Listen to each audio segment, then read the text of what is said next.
இப்ப இலங்கையில நம்ம ஒரு பரவலான ஒரு வெளிப்படையான ஒரு பித்அத்தாக கருதப்படுவது ஃபர்லான தொழுகைகளுக்கு பிறகு கூட்டாக துஆ ஓதுவது.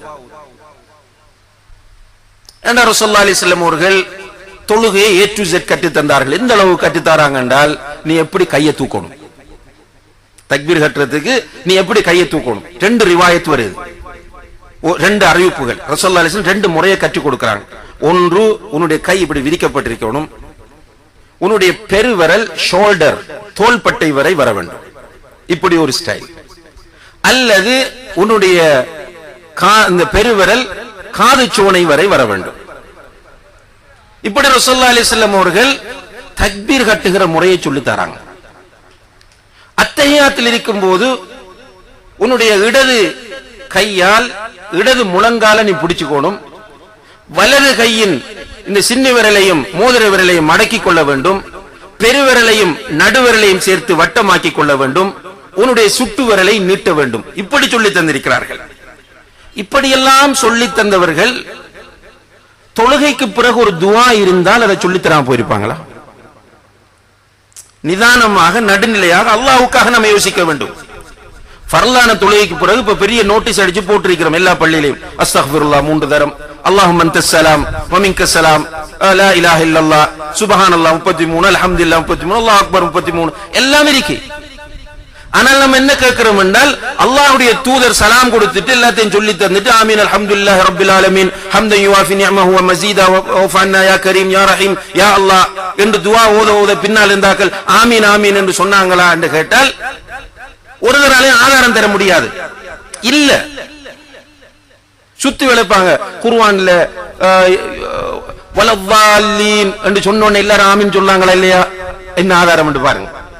வலவாலீன் என்று சொன்ன உடனே எல்லாரும் ஆமீன் சொன்னாங்க. அப்ப நம்ம என்ன கேட்கிறோம் என்றால், குர்ஆன்ல ஒரு இமாம் ஓதுறார், ரப்பனா ஆத்தினா ஃபித் துன்யா ஹஸனா வ ஃபில் ஆখিরাতি ஹஸனதன் வ கினா அஸாபன் நார்.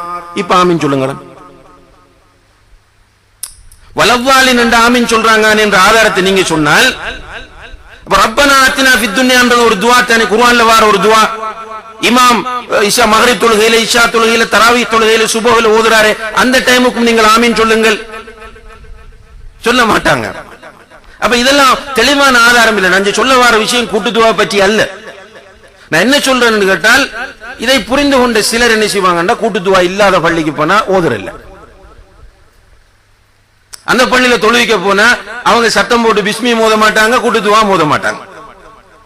ஓதுற பள்ளிக்கு போனாங்க என்றால் பிஸ்மியின் சத்தம் போடுவாங்க, கூட்டு துஆ மோதுவாங்க, குனுத்து மோதுவாங்க. இங்கே நாம் எதை பார்க்க வேண்டி இருக்கிறது என்றால், சரி பிழையை மக்களுக்கு சொல்ல வரவில்லை. இது சரி இது பிழை என்று அடித்து சொல்ல வேண்டியவர்கள் மக்களுடைய விருப்பத்திற்கேற்ப மார்க்கத்தை கொண்டு போகிறார்கள். கூட்டு துஆ இல்லாத பள்ளிக்கு போனா இல்லை, இருக்கிற பள்ளிக்கு போனால் இருக்கிறது. இப்படியானவர்கள் சத்தியத்தை சொல்ல முடியாது. ஊரான் எவ்வளவு சொன்னாலும் பிரச்சனை இல்லை, ஊரான் எதிர்த்தாலும் பிரச்சனை இல்லை. கள்ளன் என்று சொல்லட்டும், இஸ்ரேலியன் என்று சொல்லட்டும், யூதன் என்று சொல்லட்டும், எங்கிருந்து பணம் வருகிறது என்று சொல்லட்டும், பிரச்சனை இல்லை. என்னிடம் தீன் அமானிதமாக ஒப்படைக்கப்பட்டிருக்கிறது.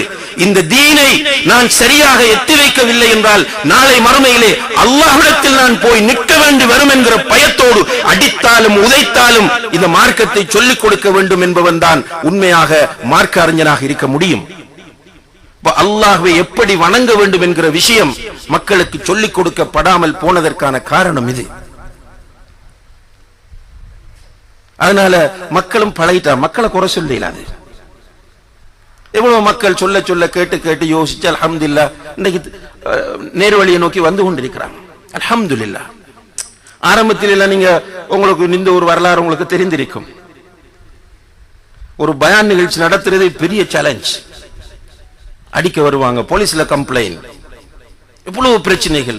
அல்ஹம்துலில்லாஹ் இன்றைக்கு நிறைய பேர் அதை புரிந்து ஏசியவர்கள், அடித்தவர்கள், அடிக்க வந்தவர்கள், போலீசில் கம்ப்ளைண்ட் கொடுத்தவர்கள் எல்லோரும் அல்லாஹு தஆலா கொடுத்த அக்லை வைத்து மார்க்கத்தின் ஆதாரங்களின் அடிப்படையில் மார்க்கத்தை யோசித்தார்கள். அல்லாஹ் ஹிதாயத்தை கொடுக்கிறான்.